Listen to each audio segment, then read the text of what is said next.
Ever noticed that the Hibernate option is missing from your Windows 11 menu?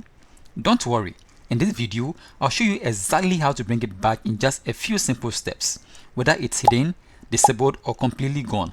I'll walk you through the quick fix so you can get the Hibernate working again. But before we get into the video, if you are new to the channel, please support the channel by clicking on the subscribe button and liking the video. Now let's get started.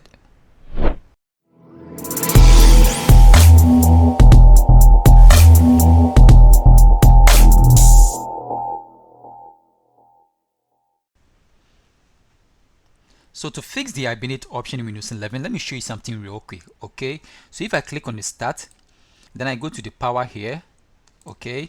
You see we don't have the Hibernate option here, okay? And also if I click on the search and I go to control panel, then I click on power option, then I click on choose what the power does. You see still we don't have the Hibernate here. Okay, so I'm going to show you how to quickly enable the Hibernate option in Windows 11 Power. Okay, so let me cancel this, and then to do that you are going to use the command prompt. So I'm going to click on the search, then I'm going to run the command prompt with admin privilege. If you don't have the command prompt in your recent, you can search it from here. Okay, you type cmd and then you get a command prompt. So I'm going to right click on the command prompt, then I click on run as administrator. So I'm going to click on yes to allow these apps to make changes. So at the command prompt, you are going to type this command, okay?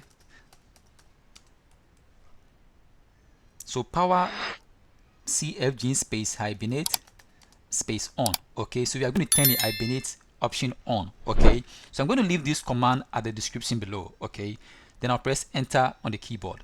So let me exit the command prompt, and then if I click on the search, then I go to control panel, then I go to power option, then I go to choose what the power option does. You see now we have the Hibernate here, okay? So we are going to turn it on, okay? So to do that, I'm going to click on change settings that are currently unavailable. So now we can add the Hibernate option to the power option at the start, okay? So I'm going to check this, then I will click on save changes, then I close the power option. So if I go back to my start, then I click on the power option, now you see we have the Hibernate option here, okay? So you can hibernate your Windows 11 PC as well, okay? So this brings us to the end of the tutorial. Please, if you find this quick guide helpful, please support the channel by clicking on the subscribe button and liking the video. Thank you for watching and see you in the next tutorial. Bye bye for now.